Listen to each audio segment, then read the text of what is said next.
Miq, ju përshëndes, uroj që t'jeni mirë. Është hera e dytë që vi në Bregdetin e Adriatikut për këtë video. Jo se vi për herë dytë se e keni keq kuptuar videon e parë, por pyetja ime është po e njëjta. Se s'ka marrë përgjigjen e duhur nga ju. Pyetja është se deti ka këtë ngjyrë, çfarë ngjyre ka deti? Çfarë ngjyre ka uji i detit? Çfarë po ndodh në Bregdetin shqiptar? Realisht duhet ta mendoni mirë këtë pjesë, se duken si konspiracione, duken si ide boshe, duken sikur si jena mirë.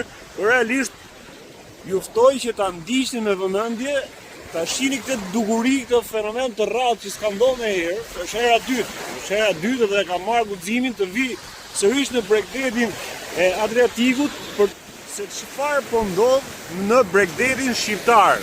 Çfarë po ndodh? Çfarë është kjo që po ndodh në Bregdetin shqiptar? Çfarë ngjyre? Shiheni vetë.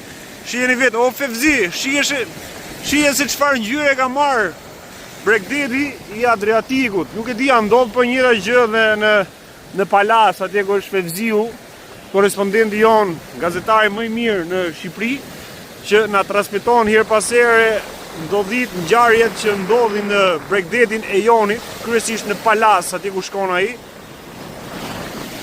Ka marrë disa ngjyra. Tani realisht çfarë ngjyre ka uji i detit? Këtu ka ngjyrë zezë, pak më ndej ka ngjyrë llumi, pak më ndej ka ngjyrë jeshile, pak më ndej ka ngjyrë blu.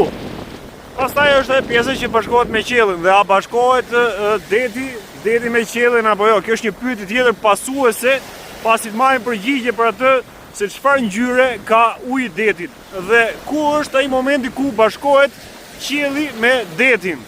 Është një kryevepër, është hera e dytë, ju ftoj që të vini, ndoshta do të keni fatin ose do ta kemi gjithë fatin të arrijmë që ta shohim që Bregdeti shqiptar të marrë këtë lloj ngjyre. Është një fenomen i rrallë që ndodh vetëm në Shqipëri që Bregdeti të marrë këtë lloj ngjyre.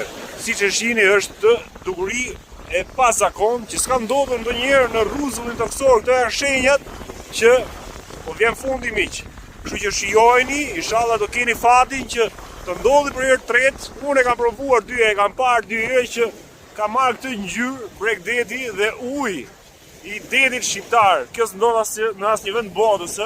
Jemi fatlum dhe prandaj jemi në vëmendjen e gjithë botës, të gjithë atyre që vinë në Shqipëri, jetojnë në Shqipëri, pasi e kam provuar për herë të parë. Ta provosh për herë të parë atë të shqiptarit, normalisht Bregdetin e kisha fjalën. Nuk ka se si të ndodhi ndryshe, të mos dashurohesh me këtë vend kaq bukur. Deti që të ketë disa lloje ngjyrash. Më thoni përgjigjen tuaj shumë seriozisht pse ka uji deti shqiptar ka disa ngjyra dhe pse. Ju përshëndes. Dhe mos harroni, kujdesuni për veten. Se duhet deri për 11 maj, pastaj bojnë çfarë doni, sa të morrin vota.